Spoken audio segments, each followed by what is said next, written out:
Welcome to Unscripted with Daniel. I'm Daniel, and today we have Greg Sims. Hello. Hello, Greg. He is a councilman. Correct. Of the Porter County Council District 3. Correct. Which is basically Valparaiso. City of Valparaiso, yes. Right. Mm-hmm. Now, you are running again. Correct. For county council. Can you just tell me a little bit more about yourself and maybe like your impact on the community, what you do in county council, those sorts of things? People want to hear that. Well, you're asking for a lot here. I was a public school teacher for many years. I coached football I'm originally from the city of Chicago, and I took a job at the University of Valparaiso coaching football. Oh. Started in 1990, so I've been here like 36 years, whatever. Wow. And it was one of those things where I was going to come for 2 years, get my master's degree, coach football at a college level, and then go somewhere else. Yeah. And I have never left.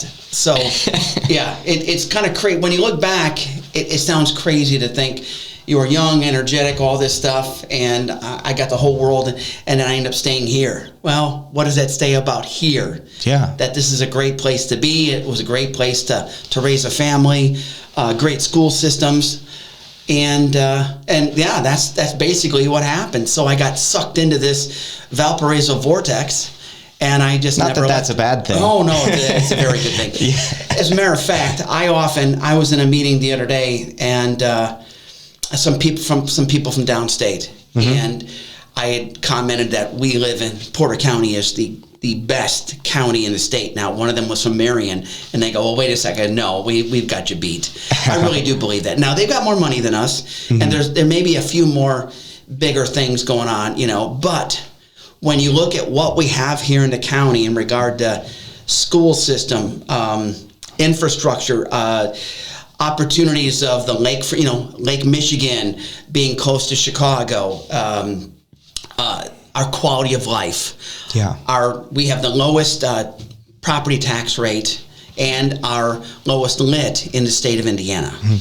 So in all reality, we can do a lot more with what we have in Porter County than a lot of other counties can. Plus, our park systems are top notch, whether it be Valpo City parks and county parks. Our crime rate is super low, Yeah. I mean, it's true. just our downtown, the way they got Central Park going on and the various concerts and festivals. If you think about it, there's stuff going on year round. Journeyman Distillery doing all that stuff. They started a market the other day. There's no way that somebody can say that lives in Porter County that I'm bored. If you're bored, right. You choose to be bored. Yeah.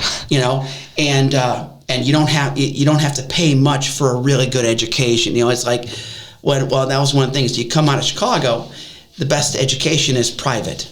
So you're paying all these taxes, and then you're still paying more for your kids to go through a school and all this other stuff. We benefit greatly from that, and that's, I guess, one of the other reasons why I never left. It's why leave? Right, We've got so much awesome here, and the people are great. That's the other thing. It's when I started doing stuff, like one of the first charities I did was a Hot Wheels Race of Champions, and I don't know if you've ever seen it, but I've heard of it. Yeah, we are one of the largest, if not the largest, attended offerings under Urschel, the pavilion where the ice skating rink is. For a one-day event, we bring more people to that than any other event for the year. Wow. Just for that pavilion. Now, we had 900 and something cars entered last year in a Hot Wheels race. It's amazing, but it is. Nowhere else do you have a Hot Wheels race. Nowhere else do you have a popcorn fest. Those kind of things. And I don't know. It's cool. But early on in my life in Valpo, one of the things at the university was our head football coach at the time was big into getting back in the community. So we would have football players that would give. They would bag groceries at. It was Wiseway back then. Now it'd be Strax, the equivalent. Yeah. So we just got used to being out there, being the more visible in the community, helping people. Mm-hmm. And then I got involved with the Independent Order of Odd Fellows, which is an organization that has been in Valpo since 1848. Wow. They are the longest continuing fraternal organization in Porter County. And again, it's people helping people. And then I want to do some more, so I joined the Masons. And they didn't do as much as some of the other groups, so I kind of slid. You know, I'm still in there, but we don't do as much. I got involved with American Legion Post 94. Another fantastic, and I was in the leadership role there for quite a while, and we had all these parties and gatherings and events, and it was awesome, and it's still awesome, but it was just you start doing some things, and then you realize there's a little bit more to do. Like one of the other programs I've been doing for many years is we have a used bike giveaway program, and when we first started this years ago, I'd fixed a couple bikes for people that needed them, and they were used bikes, and then we'd give them away. Well, then it started getting a little bit more organized, going, okay, how can we get rid of more bikes? So we hooked up with the parks, city parks, and we would go to different pavilions and be there. But that was before social media and everything. So people had a hard time finding us sometimes. Where are you going to be this week and that? Right. Well, then we got lucky. I don't know how the connection was made, but with Pastor Rich Schmidt. I can't believe I'm saying his name right. From the Living Hope Church on Calumet, right across from Old Fairgrounds Park. Oh, yeah. He said, hey, we've got a parking lot here. If you want to give away bikes here, that's great. Plus, we'll put you on the marquee. The moment that happened, everything exploded. Last year, we gave away 450 bikes. Wow. The year before, we gave away about that many. And so we're there usually, if it's the warmer months, one or twice a month, depending on how much volume we have and how many phone calls I'm getting about when are you going to do this again. But we also fix bikes as well. Oh, wow. Cool. So people that are a little bit disadvantaged, they need a bike fixed, we fix it. They need a bike, we get it to them. Just 2 days ago, I got a phone call from a woman up by Gulfview Apartments who her bike is her only form of transportation. Oh. Well, that and the V-Line, but the V-Line we know isn't. It's easier when you can navigate yourself instead of relying on some kind of a route, and timetables. So back tire was flat, the gears were bad, and everything else. So I got the bike, spent an hour on it, tuning it up, replacing stuff, and she's back on the road. And now as the weather's getting nicer, she's even happier. So that is great. Yeah. So it's just and those are just a few of the things that I've been a part of. I guess in a sense, as I was doing all these things, I was already part of the community network. Mm-hmm. And then when it came time to, hey, political office is open, or something like in 2007-8, I represented District 10 in the State House. So I was a state rep for a brief period. And then the sad part is I got redistricted, and then that moved me from District 10 to District 4, which Ed Soliday is District 4. Right. And even though I gave him a really good run for his money, he beat me. So I kind of stepped back a little bit and said, okay, let's just kind of see what's going on. And then Karen Conover for the county council seat decided not to run again for re-election, years back. And so that's what I ran for that, and then I won it and had 2 consecutive terms. But that was one thing, too, in politics that was always, I would never run against somebody who's doing a good job, and I would never run against somebody who I liked. So I always thought Karen did a nice job, and even though she's a Republican and I'm a Democrat, I never ran against her because I felt that was it. I think if you're going to run for office, you're doing it for the right reasons. You think you can do a better job than someone either is already in there, or if it's an open seat, you're better than the person that's going to oppose you. Right. And you have an agenda of let's do great for our community, and the focus is that it's not focused on me or a you, it's a we. Yeah. So that's been my philosophy, and even when I was in the State House, it was how can we make our back then it was like 66,000 people representing down in the State House, how can we make our little part of the district, piece of the pie better or every bit as valuable as everybody else. And back then it was unique. Back then when I was in the State House, the Democrats had the majority. Whoa, that is different. Yes, I know. A lot of people now, they're going, that actually happened? Yeah, back then we had the majority. But, again, it's you work with the other side anyways. It's like with the council now. When I first got in, the council was, 5-2 Democrats, Republicans. And then as time went on, it shifted. Now it's currently 5-2, 5 Republicans, 2 Democrats. And with this next election, we got to get through May 1st, and I've got a primary opponent. That's you all know that, right. But your listeners should be aware of that. So I've got somebody that, for whatever reason, they think they can either do a better job than me, or they want. I have no idea. I'll listen to your interview when you have him on and see what his reasons for running are. But if I'm lucky enough to win in May and then move on to November, then hopefully I get another 4 years in the district, and I can advance some more things that I've been working on. And let's get into that. What does a council person actually do? Yeah, good question. Okay. We are the fiscal body of the county. So anything dealing with money comes across our, we'll say, desk. Right? So if somebody wants to hire more people and their budget isn't there, they come in front of us and say, I am the so-and-so department. I need to hire another employee. Here's my reasons. And here's a salary that I think would be appropriate for this job. And can you please allocate the money so I can hire this person? Well, then we would look at that and say, okay, do you really need this person? Because every department always says they need somebody, or they need more equipment. There's always more so-called needs and wants than available money, okay? Yeah. So we have to navigate through that. And more often than not, unfortunately, through the process of communicating and realizing, they don't get what they're asking for.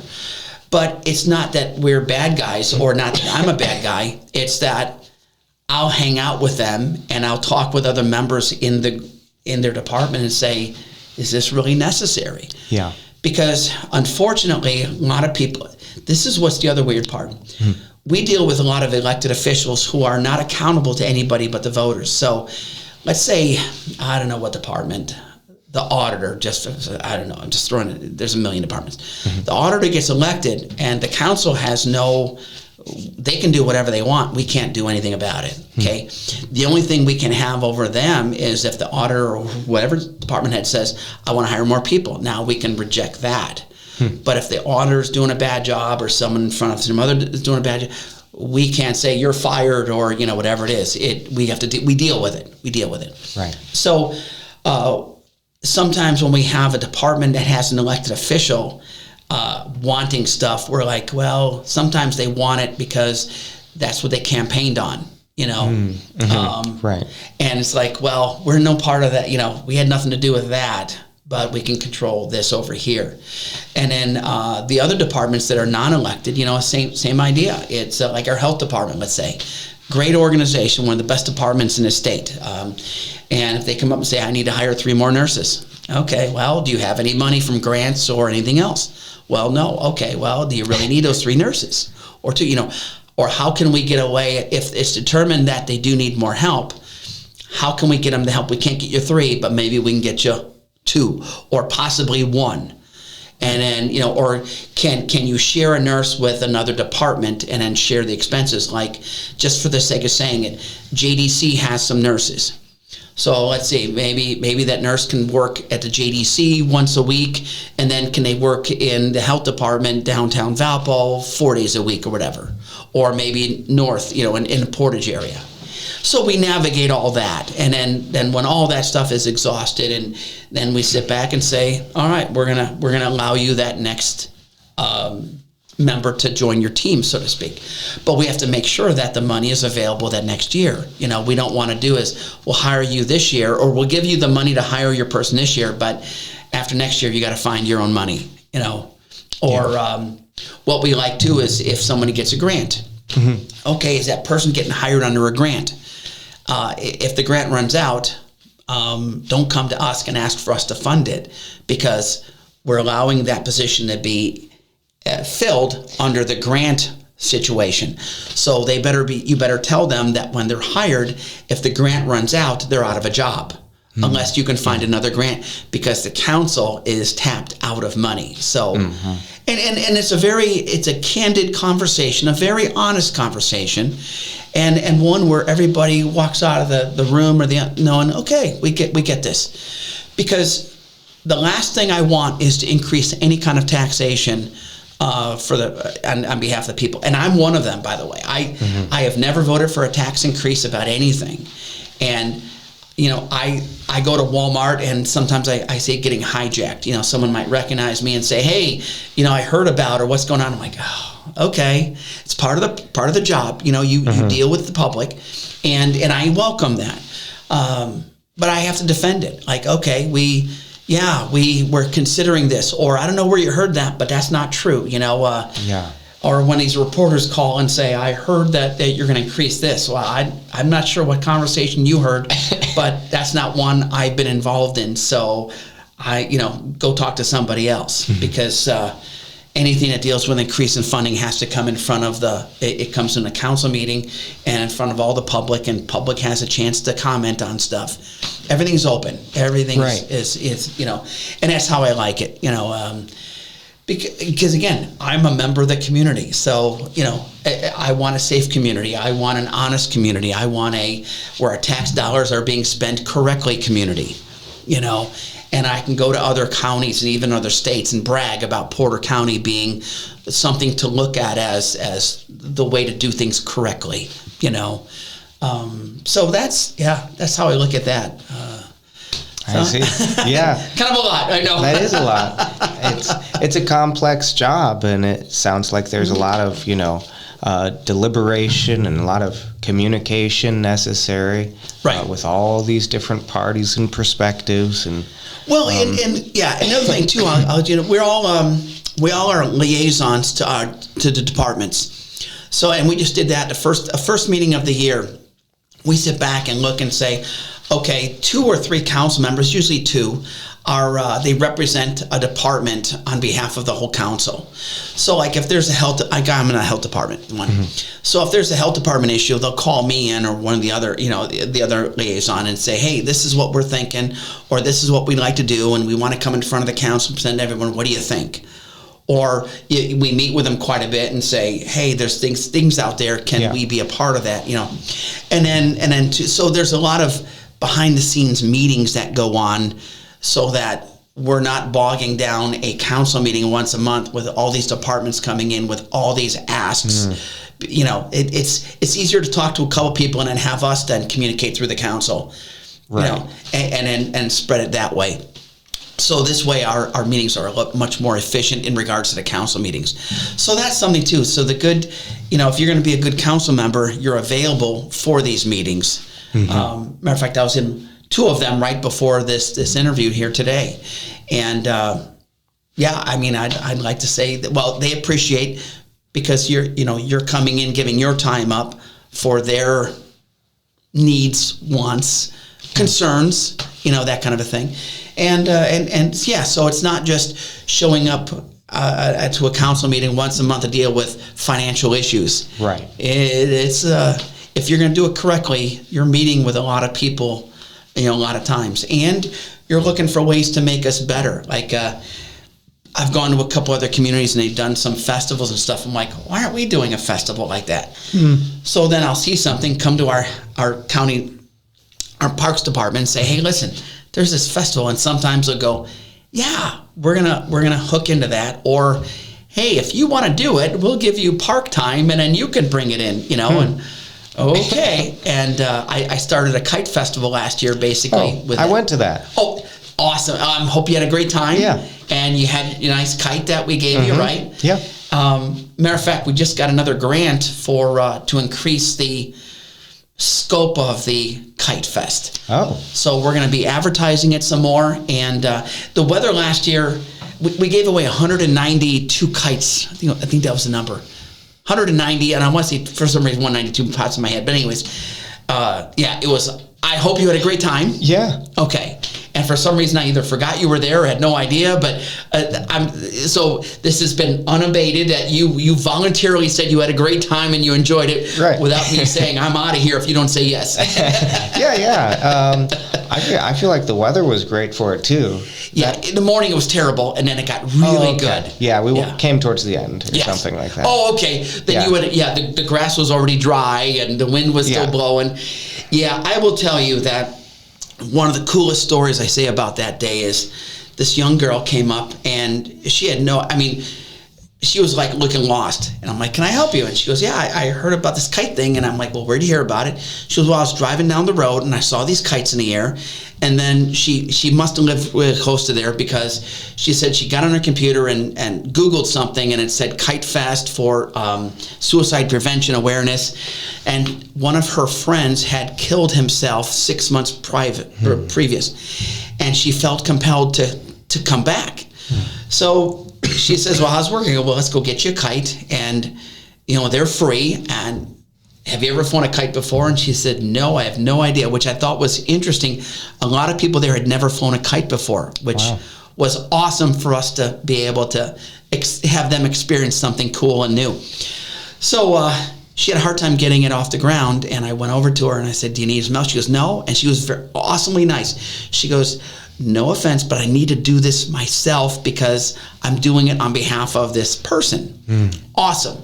So she got a little frustrated. She sat down and she was looks like she was just reflecting. Yeah.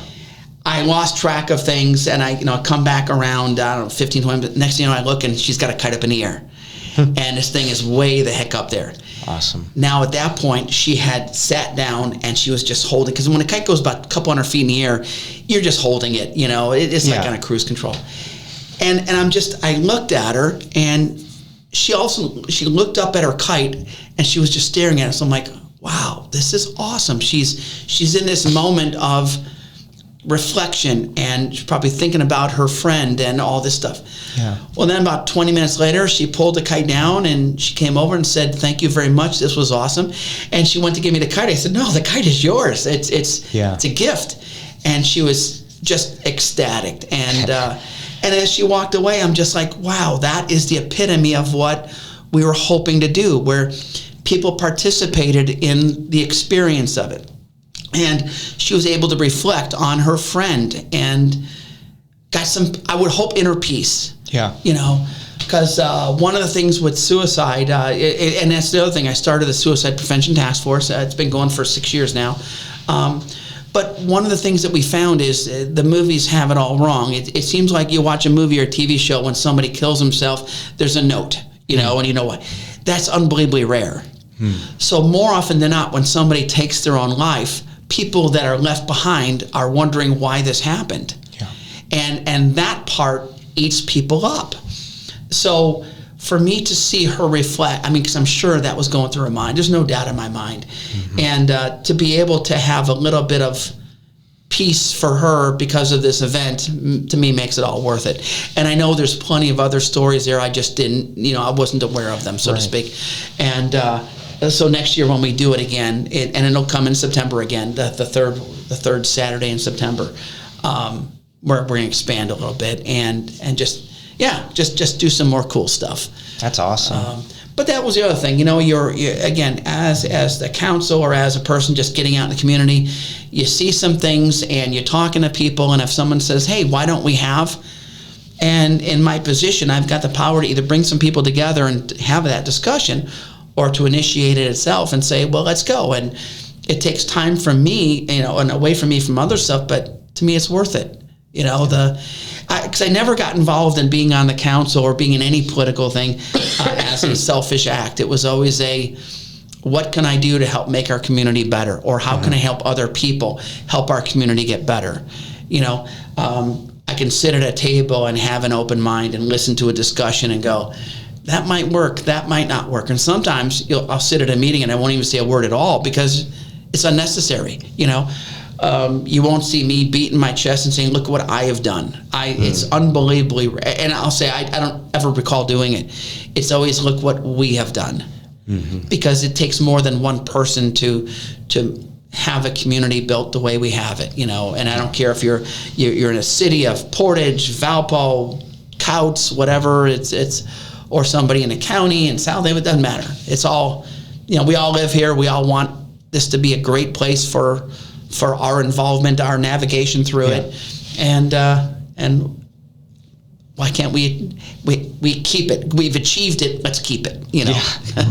Right. Yeah. Go ahead. I guess I don't have my questions over here. So okay, I stole them from you. Yeah. Oh, there was something else. No, this is a different thing, which is my notes on what county council does. Oh, yeah. And I mistakenly just brought that in that instead of a copy of the questions, so I could read them. And the other thing too that I'd like to say is, I've traveled. I was lucky enough to study in England. And I saw how, international politics there and seeing people. And I've gone to other places around the world. I've always appreciated learning things from other people. And I realized that one of the biggest things I realized is people anywhere on the planet want to be happy. They want to be with somebody, that they enjoy being with. They would like to have a nice place to call home, whether it be an apartment, a condo, a house. And they want to be entertained and laugh. And then when I'm in a restaurant, sometimes I just look and just see the happiness in a restaurant. That's the epitome. That's worldwide. It doesn't matter what language you are, what gender you are, how old you are. And I've always seemed to appreciate it. So whenever I go into a situation, that's always in the back of my mind. And because we know there's anger out there. We know there's, especially nowadays, there's a lot of anger out there. So what can we do to diffuse that anger, or to have, at least we live in a place where there's less anger, And if we can control that, outstanding, And if people have a voice and they want to have a voice, as long as there's a voice on the other side that's not going to squash it, outstanding. I may not agree with everything you say, and you may not agree with everything I say, but at least we can understand that we both have that right to say those things without being punched in the face or, kicked or whatever. Yeah. And I will also tell you, there's some times where I thought, God, this person's not an idiot, but that's out there. And then you realize, you come back around a little while later and going, okay, that's not a bad idea. They're pretty smart after all. Or you realize where their perspective is coming from, and you go, damn, okay, I never thought about that because I was never in that scenario. How you're supposed to be able to walk in someone's shoes to understand. Yeah. You try and do that and say, okay, this person's saying this stuff. If I was in their shoes, would I be saying the same stuff? And so again, whenever it's a decision being made, or some kind of a festival or some kind of something, I try very hard to always keep that in the back of my mind and go, all right, let's not look at it from the way I see it. Let's look at the way we see it. Yeah. And more often than not, you can find the common ground, especially if the other person understands where you're coming from. That you're not shutting them down. You're just saying, I don't quite understand where you're coming from, but help me, and then maybe we could bridge that. Right. Yeah. That's what's important. I mean, we're not going to understand everyone immediately. It's a lot of experience and a lot of perspective that built up over years and years of their existence. So yeah, that's logically the right question to ask. Is I don't quite understand. Let's have some more information, more communication. We'll hopefully fill in the gaps there. Right. And that's a good thing to bring to the table for sure. So let's see if there's any questions we'd like to jump into here. We already got 30 I'm an open in. book. I just kind of talk, and yeah, we hit a lot of things, but we did hit a lot of things. So I feel like let's see if there's anything we haven't hit. That seems like the logical way to go about it at this point. Let's see. You already have experience authorizing budgets because you've done absolutely this. Yeah. Wow. And I taught economics for many years. Okay. And I taught government. And it's kind of funny because I was in a conversation with someone the other day about, they go, what's the most important thing about economics? I go, easy, quick sentence. What do you want out of life, and how are you going to get it? That's the basis. That's pure economics. If I want that big house, well, how can I get it with what I'm doing now? Do I need to get more education to get a better job? Do I need to get a skill for a better job? Because we all know that you can be unbelievably successful without a college degree. Now, you got to have some motivation, and you have to show up to work every day, right? But it can be easily achieved. Also, the people you're with, like if I'm with somebody who's a bit of I call him an anchor, or it could be a she, doesn't matter. If they've got a lot of debt involved with them, and you want all these things, well, if you're with that person with all that debt, well, you own part of that debt, or you're responsible for the part, and that might drag you down a little bit. Well, you just got to be aware. I'm not saying you can't do it. I'm just saying you may not get your goal of that big house in that situation until that other person you're with's debt is addressed somehow. Yeah, right. And it's just totally 100% being realistic. So that's been all this thing. And again, what do you want? I want to go on vacation. How can you afford it? Do you have a job that allows you time off? I'm an EMT now. I don't know if you knew that, but the craziest thing about EMTs, I shouldn't say crazy. There's a lot of crazy things. That's a whole show in itself. We even had a situation 5 o'clock this morning that was we had a rollover near a railroad. The thing about that is, with some good EMTs, but they get paid by the hour. But they might complain about lack of money, and then they take a shift off. Well, our shifts are 24 hours. The crew I'm with, you take 24 hours off. That's a pretty good hit to your bottom line. Yeah. So let's be realistic. I want these things. Well, if you don't work all your shift hours, you're not going to have that money for what you want. Right. Yeah. So Catch what you work for. You get what you work for. Correct. Yeah.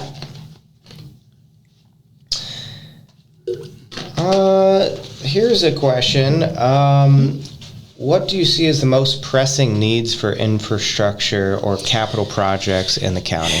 Yeah, that's a tough one. Well, the quick, easy answer is roads. Roads and storm. See, drainage. A lot of people don't realize how much water ruins things.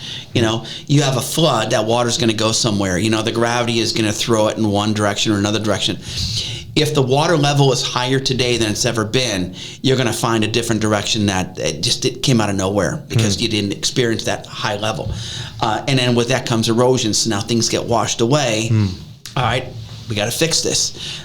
Do we have money? Again, it comes back to money. Yeah. I remember several years ago, I got a call from our highway department, and they said, "Hey, we got a big problem. You got to come out and look at it." Well, many years ago, they were redoing a road, okay, and they thought they can just resurface the road and move on. Well, when they started doing what they call bore samples, they would take 3 samples, one from each side of the road and one in the middle of the road. So in this way, it'll say how far down the road is, whether it be stone or mud or whatever, the stability of the road. So when they're going to pave over it, they know what they're paving over, okay? Yeah. Well, this road had been old, very old. On each side was kind of mossy. So it would not, if we paved over it with the amount of equipment and the new layer, it would break on the sides. So they had to shore it up. Well, by shoring it up, it cost a lot more money than they had anticipated. And then you look back and you say, who approved this road? Somebody built this road many years ago, and it was a shoddy deal. It was either the person signed off on it, shouldn't have signed off on it, or the person doing the work did shoddy work and they got away with it. Yeah. But either way, somebody years and years ago screwed this up, and now we have to deal with it, and we had no idea we were facing this. So you sit back and you go, okay, well, we thought we'd pave maybe 30 miles of road this year, but now because of this, we only have money for 25 miles. So now somebody is going to be upset because their road isn't getting paved and they thought it was. Yeah. That's tough, especially when, we're in our car so much, we like going down roads that are smooth. There's no doubt about it. Yeah. And then when people get, if it's in their neighborhood, they're like, well, why is that neighborhood? It's almost like how did they get it? Who do they know? Why are they special? I can't answer those things. How do you make those decisions? Yeah. That's a tough decision to make. Yeah, our highway department has a road, what's called a road map. Okay. And they know that how many roads need to be paved and what it is based on how old that road is, the condition of the road. They do an assessment every year, and it comes out with a pecking order. Okay. So all of a sudden we know, okay, next year Maple Road, I'm just making stuff up here. Maple Road for 3 miles from here to here is going to be, that's the worst road in the county right now. I see. So then what's number 2? And then you just kind of go down the list, and you hope you have enough money to hit as many as you can. And then when they run out of money, they come in front of the council and say, either we stop here because we have no money, or if you guys want to allocate some more road money, we'll be happy to, and with weather conditions, we'll go farther. And that's where things get really tricky, because none of us wants to be on a bad road. None of us. Right.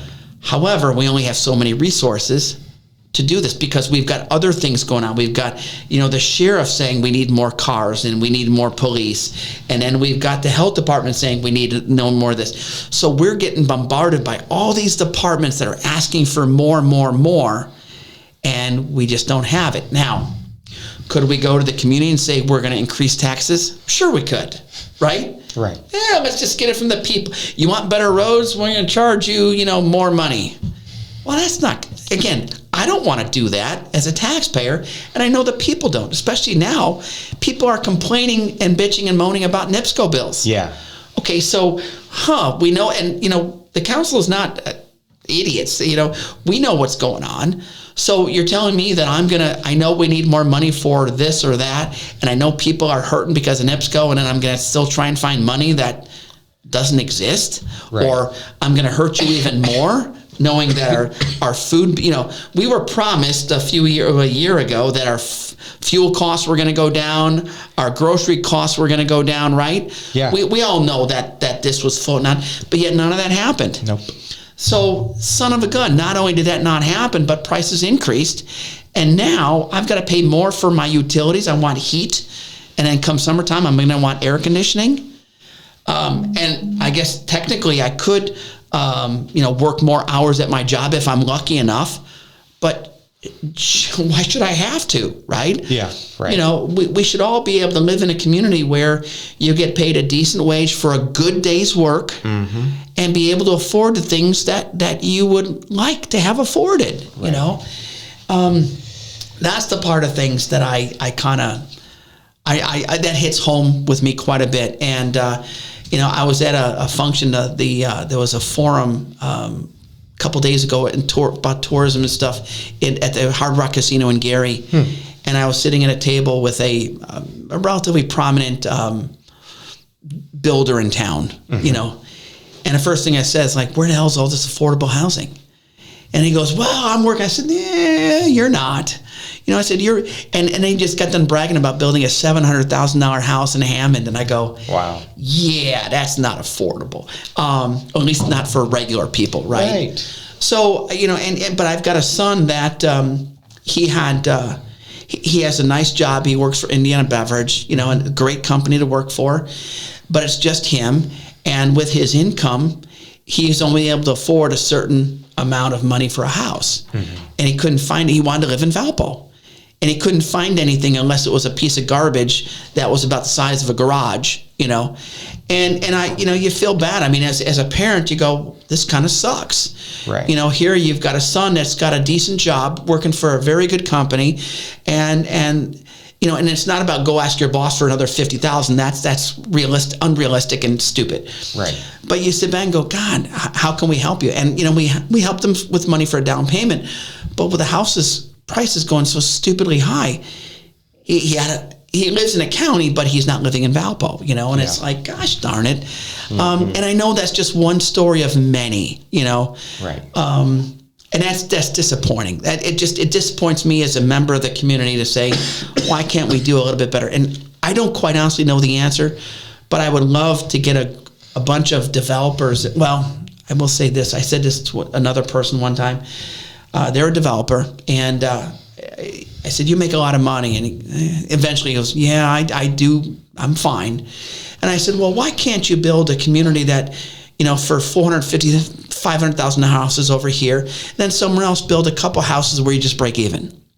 You hire you have your workers, you pay for you just literally break even. But then that house can go for $230,000 or whatever. It's something that to where it's somebody that is a good person, good family, good whatever.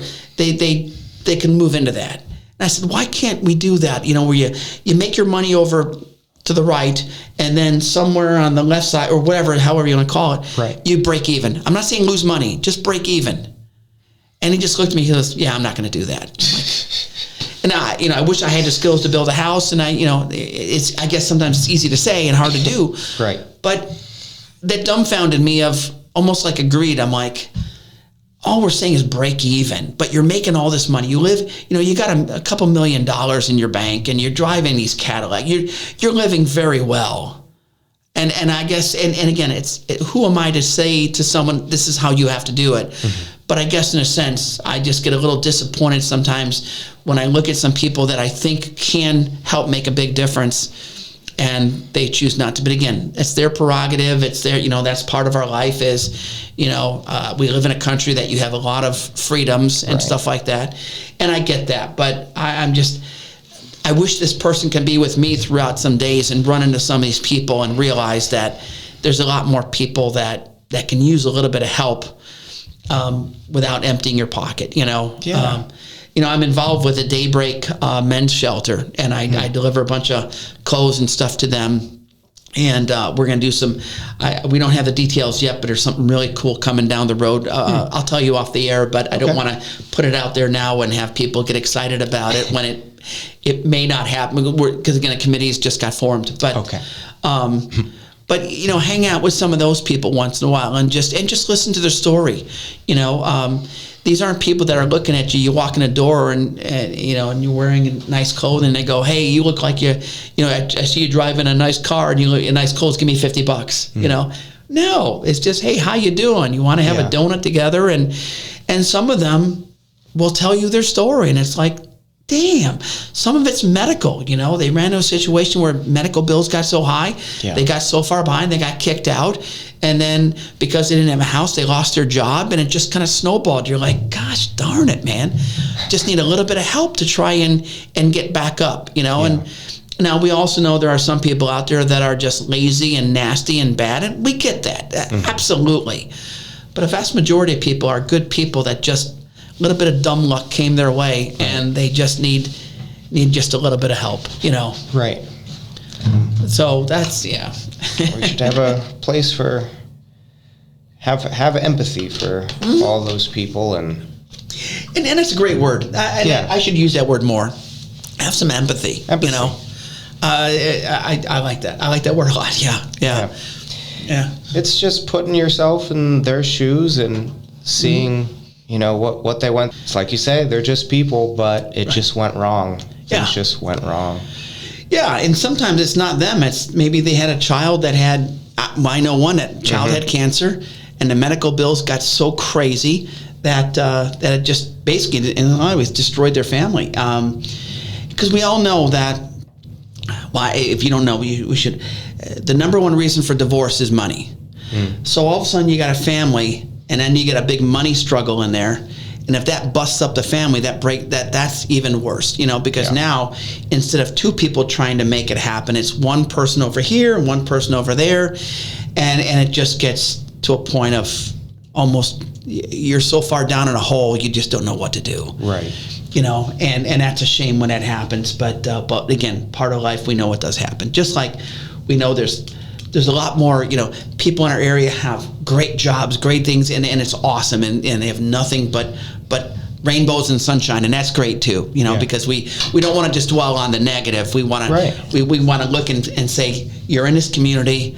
We have a wonderful, wonderful, best county in the state. I'm going to get you to say that, and and it's good. It's good. It's good.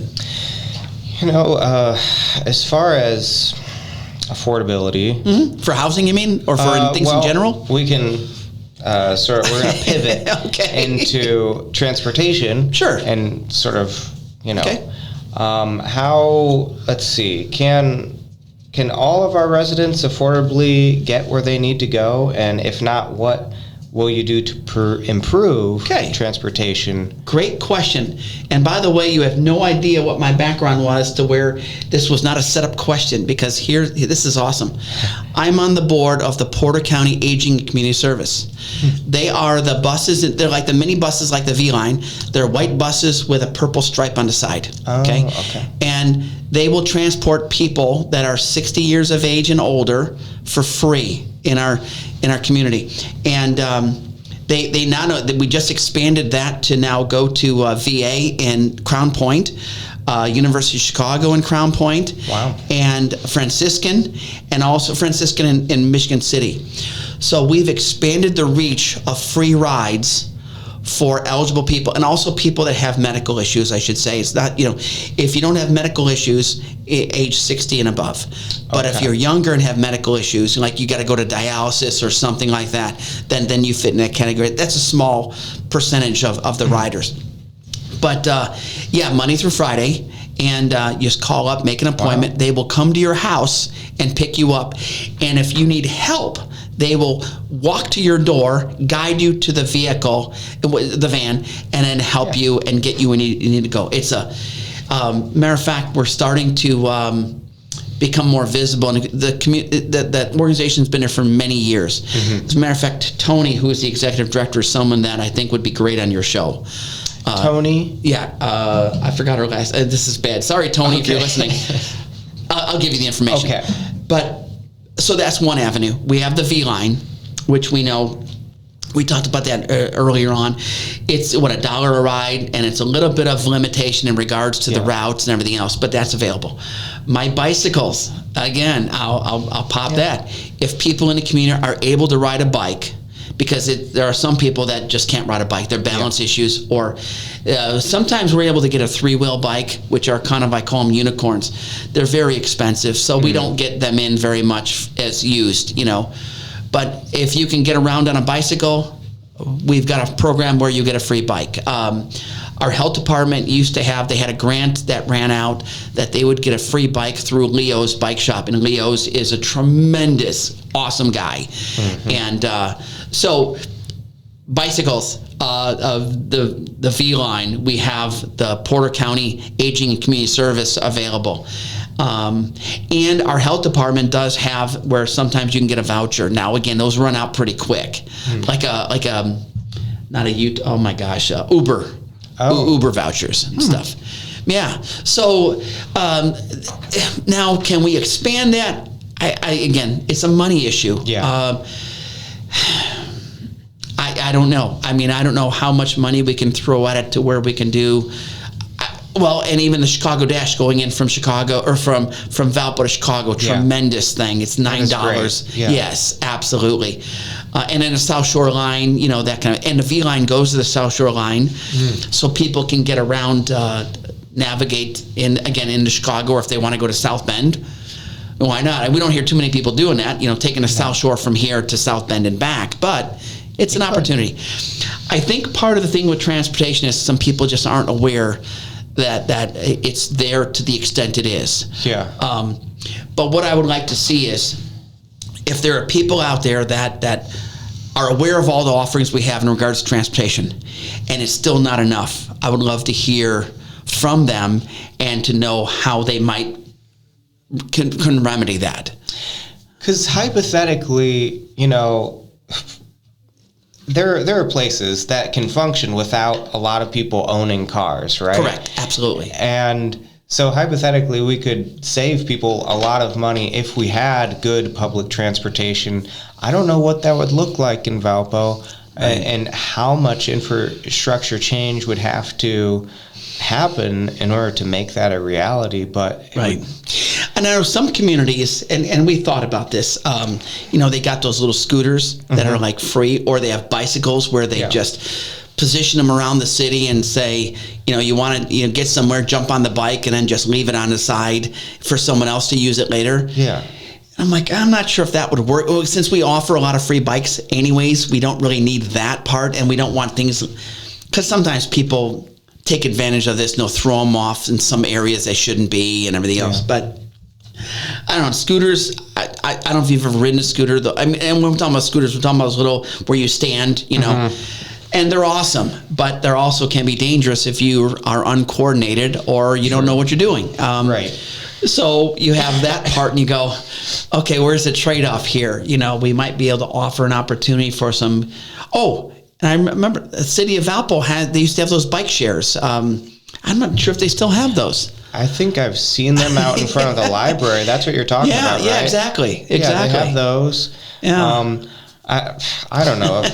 More bus stops would be more effective. Yeah. But I'm sure that it's very easy just to put those bicycle stations there for people to pick those up. But does it? I don't know that it solves the problem. It's available to some people, but I can't see people like, okay, I got to go to work. I'm going to go to the nearest bike station by the library and get on my way. Right, yeah. But if there's a stop down my street and it's efficiently going to where I want to go, then that's something. But you'd have to draw other resources from other places and possible, and like you said, it's the easiest way more routes. Right, we'd have to get everybody involved that has transportation in one room, and say, do you realize that these are all the things that we have already? Yeah, and then if you're not aware of those, then try those. We'll come back in 6 months or 3 months, have another meeting, and say, if you've tried all those and it still doesn't work, then what can be done? Yeah. Because since both of us we don't have transportation issues, we're not in that realm to find out. And so that's the only thing. It would have to come from honest information from the people that are trying to navigate through. And that's another thing too that I want to make sure that the audience knows about me is I'm very much a fact-driven. If we're going to try and solve a problem, let's solve it with facts, not with emotion. Yeah. So whatever facts go out there, as long as we all know these are the facts, let's deal with it. Yeah. But if you're going to, throw any kind of then I just walk away because it's useless. You can never win an emotional argument, never. And emotion doesn't solve a problem. That's why people often said, sleep on it and then see if you'll make that same decision that next day. Because when people, emotions make us make sometimes bad decisions. Yeah, because an emotion is not information. Correct. Right. It's just, I feel a way. Yeah. And if there's anger involved or happiness involved, it doesn't matter. Any emotion involved in there is going to screw that up. Yeah. Yeah. So that's what, let's get facts with people that know, and let's hear what they have to say, and then let's go from there. So that can easily be done because we've got meeting places, and we could try and solve that if that is really a problem. Because that's the other thing too. Sometimes people think a problem is just two people having it. No, if we're in a large community with thousands of people, if only a few people have an issue, I'm not really considered that's not really a problem. Yeah. But if thousands of people or 1,000 people have a problem or an issue about something, okay, we need to seriously look at this because 1,000, that's a lot of people. Right. Definitely. So, yeah. Well. And then see, sometimes too, I'm going to put a little twist on that. Okay. Let's say the transportation. Okay, where are you trying to go? I need to go to a food store. Okay, maybe the problem isn't getting you to the food store. Maybe it's getting the food store to you. So maybe we get a food store to be a part of a neighborhood and say, we got a vacant lot over here. If you build something, now that solves a transportation problem without it being a transportation problem. See? Right, yeah. So again, more things whereas as experience and stuff, you look and say, how can we solve this? There's not just one way. So I just want to throw that out there and It's a good point because it may not be a transportation problem, but a food desert problem. Correct. Right. Yeah. So, yeah. See, I'm throwing a lot of stuff at you here. Yeah, you have. We are over 30 minutes by a long shot, but that is okay. We'll sort through this and make it work. Okay. And I wonder if I can convince Greg to allow me to do a 2-hour segment.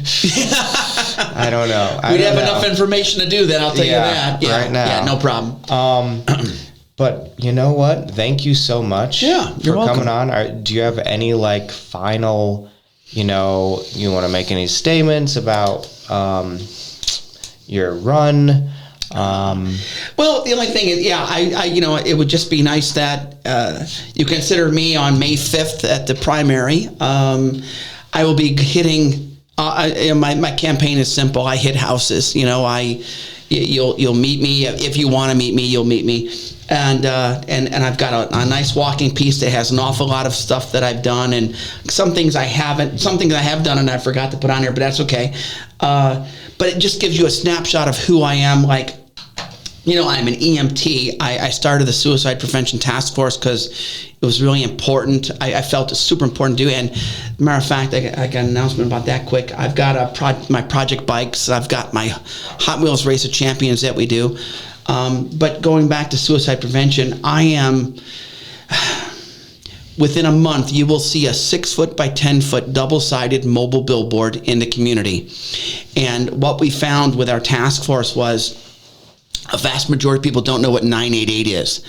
That is the crisis lifeline. So if you are in any kind of crisis, and it doesn't have to be, I'm going to kill myself. It could be, I stubbed my toe and I'm just upset and I would like to talk to somebody, that kind of thing. Or somebody that's in stress. Dial 988. Somebody will answer the phone. The hub is in Gary, so it's our local region people that are answering the phone, and they will guide you through whatever you need to be guided, whether you're military issues, LGBTQ issues, if you speak Spanish, that's there, and then just issues in general.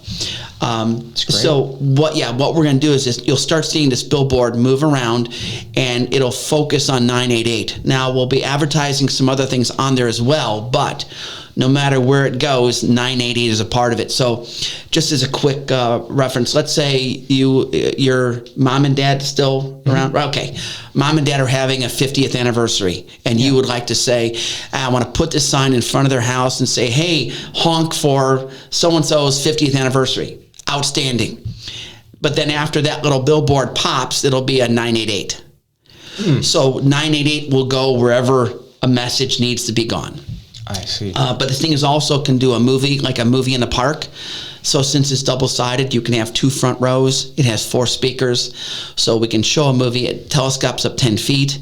So again, you want to have a movie in the park, we'll have it there. But again, before the movie, it'll be 988. So the audience will get the message, because that's the purpose of me raising $60,000 for this thing, was to make sure that I'm hoping within, I was kind of saying a year, but I think that's unrealistic. Maybe within 2 years, everybody in the county that gets asked and say, do you know what 988, they all know because they've seen it. And just like I have a Stop the Bleed campaign, that was another big thing. When Sandy Hook Elementary happened years ago, they found that a lot of people died because they bled out. So the Department of Defense did a massive study and said, how can we make this to where we know it's going to happen again somewhere, but how can we deal with it much better?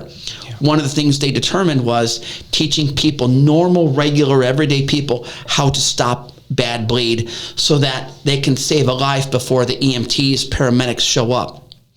Well, I adopted that program in Porter County, so we have gone to many places and taught many people how to do it's a 45-minute program, and it's all free, and then we give you a kit at the end. If you're going to listen to me for 45 minutes, or maybe with questions it goes to an hour, here's a reward of a nice, it's well over $70 worth of stuff in this kit that you can put in your office, put in your house, put in your car, travel it. Like I've got one, I keep one in my vehicle, and then if I go places, if I'm traveling somewhere, it's in my suitcase. Yeah. Because you might be in an airport, somebody falls and hurts himself, or you might be in a situation where something is very bad. I was at the, I volunteer time at Chicago Street Theater. And I was there the other day, and they had a wonderful production, and all of a sudden I look over, and this girl goes running to the bathroom, like, I wonder what happened there, because usually if you're running, there's something wrong. Find out she cut her finger pretty bad. And it's like, all right, let's take a look. And we helped, and she ended up needing 2 stitches. Oh. But at least we got the bleeding stopped, and we got her calmed down. That's and, good. We helped her out. So having that knowledge, and I'm an EMT as well, so I've already had that. But, it's just nice that people aren't afraid to help other people if need be, Mm-hmm. Again, people helping people, a wonderful community, all that stuff kind of rolls right in. Mm-hmm. So that's, that's just more of the, we can do an hour show on this stop the bleed stuff, Right. And just like CPR, we do a hands-free CPR. I shouldn't say hands, mouth, whatever you want to call it. It's because people after COVID got a little spooked about doing mouth-to-mouth. Mm-hmm. Well, we have barriers we can give people, but a lot of people, and research shows that if you just keep the blood flowing, pumping through your actions of your hands, then that's better than, the breaths are good, but not completely necessary, So now you can help save somebody by pumping their blood through their body before the help arrives, Yeah. And again, stepping up, and are you willing to do something? And there's a lot of people in our community that are willing to step up. They just haven't been in the situation to raise their hand and say, I want to learn that, or, so that's my other, challenge is to get people more aware of the things that we have available for them to be able to help. One of the other quick things, I was in a meeting this morning about, it's like safe life stuff. We're looking to get our county where we got an app where if somebody goes down, it's for AEDs, locate your nearest AED. So there'll be medical people that will be on it. I'll be on it with my EMT stuff, but regular people that can have this app to where if something is very bad happening, where an AED, you hit the app and it'll locate the nearest AED. For the listeners, I don't know what that is. Oh, I'm sorry. So what is an AED? It's a defibrillator, an automated defibrillator. So, okay. Like it shocks you. Like if your heart goes into a bad rhythm, it'll shock it and then put the heart back into the normal rhythm. Okay, gotcha. So when people pass out and stuff and you're doing CPR. I know defibrillator. And they don't have a pulse. Yeah. But no, that's fantastic. I'm glad you said that, because there's a lot of people that, have no idea what I just said. Right. But, you've seen all the TV shows and everything else where they shock, back up and it, boom, and you see the body kind of lift up. Yeah. Yeah, it's not quite that wow, but it's there. The other thing, too, I want to say is I saw a movie the other day, Code 3. Mm-hmm.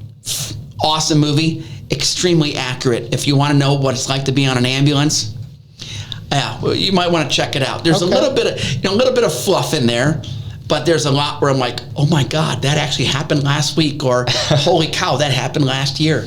It's insane. I don't normally endorse movies, but it was just, I don't know. Code 3. Code 3 is pretty funny. It's funny too. But anyways, so these are all the things we got going on.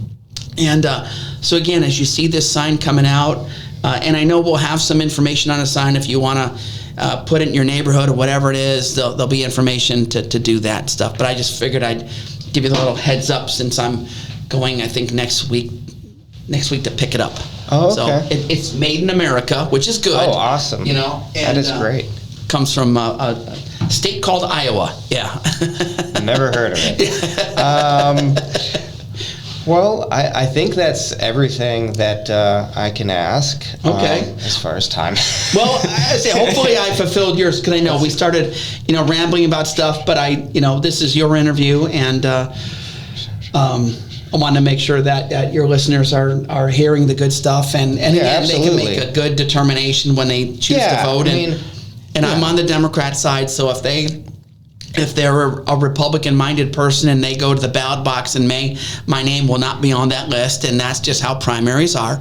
Yeah. You have to pick a party, and that's the ballot you get. So if you're a Democrat-minded person listening, and all I ask is give me some consideration, and I'm sure my information will be hitting your door at some point in the next month or so, and go from there. But or give me a call, give me from the county office. And I'll be happy to answer questions, or whatever. So absolutely, yeah. Cool. Do you want them to contact you anywhere? Do you have a website? You know what? We have Facebook. I've got a Facebook, or just Here's a phone number at 219-477-3754. Okay. And that's my home number. And yeah, cool. If I'm not there, leave a message and I'll get back to you. So awesome. All good. Yeah. Okay. All right. Well, thank you so much for this welcome. Interview, Greg. And No maybe I'll see you again at another interview and getting updates on what's going on in the county and I'm always available for that too. So if you ever want to know what's going on, don't hesitate. I do have some people that call me on occasion and go, "What's the new scoop?" or something, and that sounds absolutely. I got no problem with that at all. That's why I do what I do, and I want to continue for at least 4 more years, and then because that's the thing too is just 4 more years, and then I'm done. I see. Because I do believe too that other people should have opportunity or whatever. It's I don't believe in career politician stuff. You get in, you got a mission. However long it takes, complete that mission, and then let somebody else come in and carry the torch and go from there. So yeah, maybe I'll follow up on the transportation stuff. That sounds good. Absolutely, welcome it. Sure. Thank you very much. I hope you guys enjoyed that interview. This has been Unscripted with Daniel, and hopefully it's still recording. All right, bye-bye.